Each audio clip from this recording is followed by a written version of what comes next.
کائنات کی مقدس ترین ہستی ہیں، اللہ کے پیارے محبوب صلی اللہ علیہ وآلہ وسلم کی پیاری بیٹی، ان کی لخت جگر اور جنتی خواتین کی سردار، بے شک، اور جنتی نوجوانوں کے سردار کی والدہ محترمہ، اور حضرت شیر خدا حضرت مولا علی کرم اللہ وجہ الکریم کی زوجہ محترمہ۔ دیکھیے کہ اکثر ہمارے ہاں ایسا ہوتا ہے، گفتگو کے آغاز میں اس طرف توجہ دلانے کے لیے بات عرض کر رہا ہوں کہ ہمارے ہاں یہ سوال اٹھایا جاتا ہے خواتین کا کیا کردار ہے اسلام میں، خواتین کا کیا مقام ہے دینی اعتبار سے، شرعی اعتبار سے، اخلاقی اعتبار سے، تاریخی اعتبار سے خواتین کا کوئی ذکر، کوئی کردار، کوئی نمایاں مقام دنیا سے بھی؟ جی ہاں، تو یہ جو شخصیات ہیں، ابھی جیسے آج جس ہستی کے بارے میں بات کر رہے ہیں، یہ وہ ہستیاں ہیں کہ جو ہمارے لیے خواتین کا ایک بہترین چہرہ ہے، ایک بہترین تعارف ہیں، اور اگر ہم دکھانا چاہیں تو یہ وہ شخصیات ہیں کہ جن کا تذکرہ کر کے ہم بتا سکتے ہیں کہ یہ خواتین کا مقام بھی ہے اور یہ خواتین کا کردار بھی ہے۔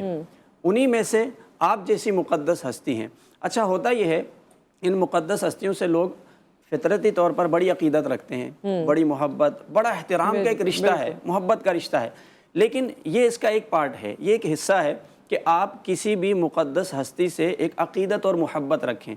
اصل میں اس کا دوسرا حصہ جو کہ نہایت ضروری ہے وہ یہ ہے کہ آپ ان شخصیات کو فالو کتنا کرتے ہیں۔ آپ نے ان کو اگر آئیڈیل بنایا ہے تو آپ ان کے راستے پر چلتا کتنے مطلب اس پہ اختیار کرتے ہیں، چلتے ہیں، کیونکہ ہم عقیدت تو رکھ رہے ہیں، محبت احترام کا رشتہ رکھتے ہیں، لیکن ہم نے کبھی یہ نہیں سوچا کہ ہم ان جیسے یعنی ان کے راستے پر چلنے والے کیسے بنیں گے۔ اچھا جی، اب میں یہ چاہوں گا ہماری جتنی بھی بہنیں ہیں، جتنی بھی خواتین جو ہمیں سن رہی ہیں، جب ان ہستیوں کا ہم تذکرہ کریں نا تو ان کو ایک تو اپنا آئیڈیل ان کو بنائیں،